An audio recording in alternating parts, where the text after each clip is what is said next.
أهلا هلا بالليل فيا مرحبا والله مجلسكم يشترى مجلسكم فله اللي يقبل طلتك ما عقبها طله. الحمد لله والصلاة والسلام على رسول الله محمد بن عبد الله أما بعد ما هتبت سهودريني السلام عليكم ورحمة الله وبركاته.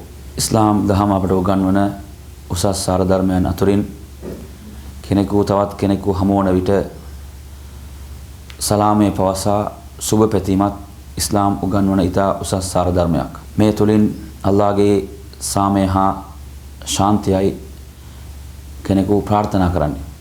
කෙනෙකු හමු වූ විට මුලින්ම අස්සලාමු අලයිකුම් කියා හෝ එතකොට අස්සලාමු අලයිකුම් වරහමතුල්ලාහ් එතකොට අස්සලාමු අලයිකුම් වරහමතුල්ලාහි වබරකාතුහු කියා කෙනෙකු පවසා ප්‍රාර්ථනා කරන මෙය ඉතා උසස් වූ ප්‍රාර්ථනාවක්. ඔබට අල්ලාහගේ සාමය හා ශාන්තිය, අල්ලාහගේ දයාව, අල්ලාහගේ සෞභාග්‍ය ඔබට හිමි වේවා කියා ප්‍රාර්ථනා කරනවා.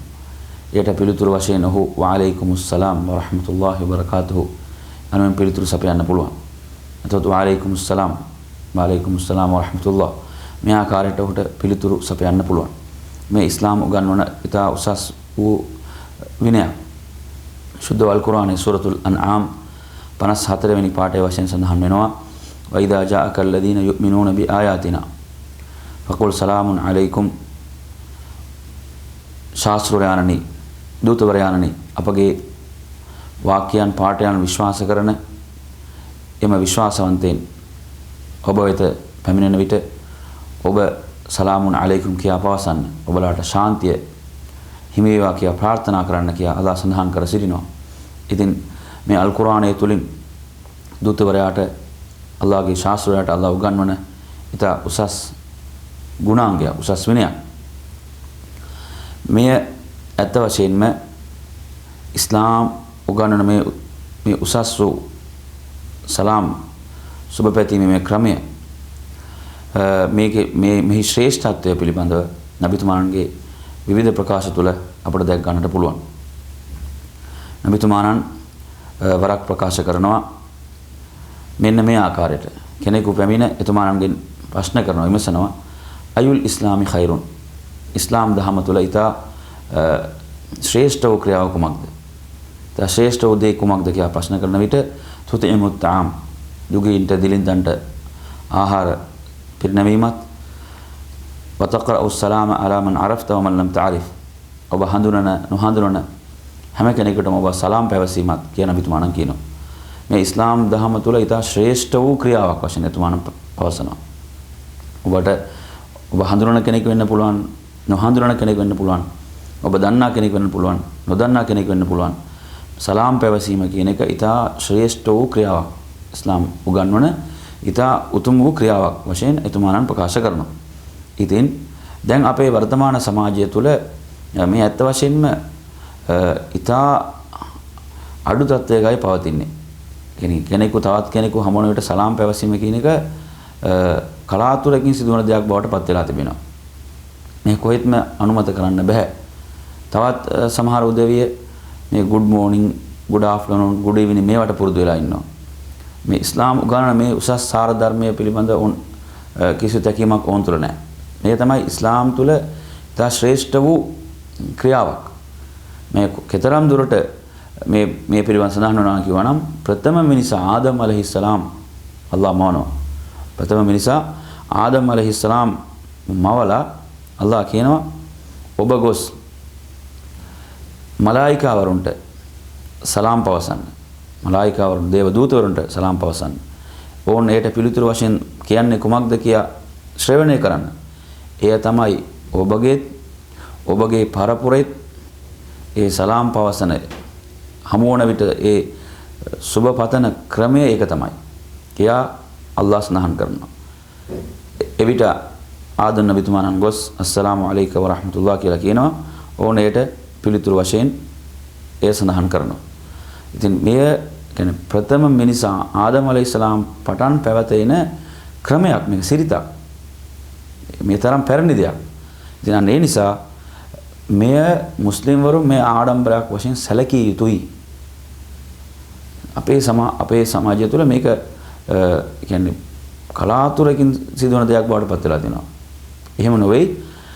අපි සලාමිය පිළිබඳ නබිතුමාණන් ඒකේ ශ්‍රේෂ්ඨත්වයන් පිළිබඳ විවිධ ප්‍රකාශවල සඳහන් කරලා තියෙනවා. බුඛාරි වෙන මුලස්වල සඳහන් වන තවත් පොතක ලා තදඛුරුල් ජන්නත හත්තා තුමිනුන්. ඔබලා ස්වර්ගයට ප්‍රවිෂ්ඨ වන්නේ නැහැ. ඔබලා විශ්වාසවන්තයින් බවට පත්වන තෙක්. ඔබලා විශ්වාසවන්තයින් නම් පමණයි ඔබලාට ස්වර්ගයට ප්‍රවිෂ්ඨ විය හැකියි. ඔබලා විශ්වාසවන්තයින් වන්නේ නැහැ හත්තා තහබ්බු. ඔබලා එකිනෙකා ප්‍රිය කරන තෙක්. ඔබලා එකිනෙකා ආදරය කරන තෙක්. ඉතින් මේ ආදරය කිරීම කියන එක මේ ආදරය තුලින් තමයි විශ්වාසය ගොඩනැගෙන්නේ. දැන් ඔබලා අතර ඒ ආදරයේ සෙනෙහස ගොඩනැගෙන ක්‍රියාවක් ඔබලාට මම පැහැදිලි කරන්නද කියලා දෙන්නද උගන්වන්නද? ඒ ඔබලා කරා නම් ඒ තුලින් ඔබලා අතර ඒ ආදරය කියන එක ඔබලා අතර ඒ සෙනෙහස කියන එක ගොඩනැගෙනවා. ඒ මොකද්ද? අෆ්ෂුස් සලාම් බයිනකුම්. ඔබලා අතර සලාම් කියන්නේ.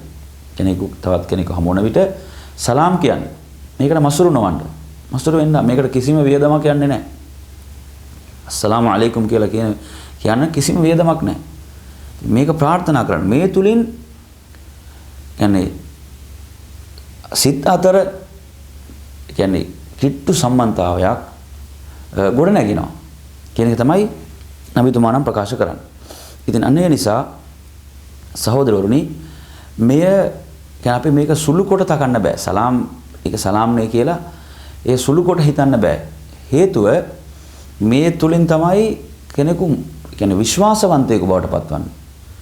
විශ්වාසවන්තයෙකු වීමෙන් තමයි ඔහුට ස්වර්ගයට ප්‍රවිෂ්ඨ වෙන්නට පුළුවන් වන්නේ. ඉතින් අන්න ඒ නිසා මේක කොයිතරම් දුරට සම්බන්ධ වෙනවද කියලා බලන්න මේ ප්‍රකාශය තුළ.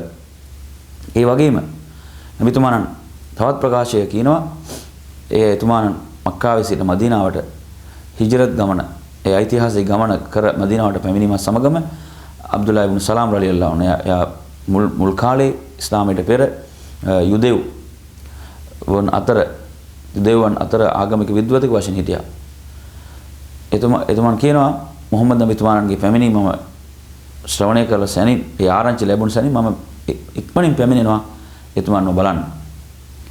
එතුමන් මම මුලින්ම දකිනවා. මුලින්ම දකින්නට මම හිතාගත්තා මෙයා සත්‍යවන්තයෙක් කියලා. මෙයා සත්‍යවන්තයෙක් කියන කාරණාව මට අවබෝධ වුණා. ඒ මුල්ම අවස්ථාවේදී ඒ අවස්ථාවේදී එතුමන් මුලින්ම කළ ප්‍රකාශය මොකක්ද දන්නවද? මිනිසුන් ඒ ජනයාමත අයුහන්නාස් මිනිසුනි ඔබලා අතර සලාමය ව්‍යාප්ත කරන්න. සලාම් ඒ ව්‍යාප්ත කරන්න. ඒ වගේම ඔබලා දිලින්දන්ට දුගීන්ට ආහාර ලබා දෙන්න. ඒ වගේම රාත්‍රී කාලේ මිනිසුන් සෝනින්දේ පසුවන අවස්ථා ඒ වෙලාවේ නැගිට ඔබලා සලාතය කරන්න අල්ලාහ් වෙනුවෙන්. ඒ තුලින් ඔබලාට පහසුවෙන් ස්වර්ගයට ප්‍රවිෂ්ඨ විය හැකි කියලා. ඉතින් අන්න ඒ නිසා මෙතනදී අපි මොනවද බලන්න ඕන? නබිතුමාණන් මදීනාවට පැමිණ මුලින්ම කළ දේශනය තමයි ඔබලා අතර ඔබලා සලාම් කියන්නේ. සලාම් පවසන්න කියලා. ඉතින් අන්න ඒ නිසා මේ අපි සුළුවෙන් තකන්න නරකයි. සාමාන්‍ය කොට මේ සිතන්න නරකයි. මේ තරම් ශ්‍රේෂ්ඨ වූ ක්‍රියාවක්. මේ තුලින් ස්වර්ගයට ප්‍රවිෂ්ඨ වෙන්න පුළුවන් කියලා නබිතුමාණන් ප්‍රකාශ කරලා තිබෙනවා. ඒ වගේම සලාම් අපි කියන විට අපි අනුගමනය කළ යුතු උසස් විනයන් අතුරින් නබිතුමාණන්ගේ තවත් ප්‍රකාශයක් අපිට බුඛාරි වෙන මූලාශ්‍රවල දක ගන්න පුළුවන්. යුසල්ලිමු සගීරු අල් කබීර් කියන කුඩා වීහි පසුවන ඒ දරුවන් ලොකු අයට වයසින් වැඩි අයට සලාම් කීමට ඉක්මන් වෙන්න ඕන. ඒ වගේම වල් මාරු අල් කායිද් කියන්නේ ගමන් කරමින් සිටින අය වාඩි වී සිටින අයට සලාම් මුලින්ම කියන්න ඕන. ඒ වගේම වල් කලීලු අල් කසීර් සංඛ්‍යාවෙන් සුළු අය සුළු සංඛ්‍යාවෙන් සිටින අය වැඩි සංඛ්‍යාවෙන් සිටින අයට සලාමය කීමට ඉක්මන් වෙන්න ඕන. ඒ වගේම නබිතුමාණන් කියනවා අරාකිබ් අල් මාෂි වාහනයක ගමන් කරන්න පයින් යනාට සලාම් කීමට මුලින්ම ඉදිරිපත් වෙන්න ඕන. මේ විදිහට එතුමාණන් අපට උගන්වා දී තිබෙනවා. නබිතුමාණන්ගේ පුරුද්දක් තිබුණා. අනස් රදියල්ලාහු අන්හු කියනවා එතුමාණන් කුඩා දරුවන් පසු කර යන විටත් මුලින්ම නබිතුමාණන් සලාම් කියනවා. එතුමාණන්ගේ මේ උසස් ගුණාංගය බලන්න. කියන්නේ රාජ්‍ය නායකයෙක්, ආගමික නායකයෙක් එතුමාණන් කුඩා දරුවන්ට සලාම් කීමට ඉක්මන් වුණා.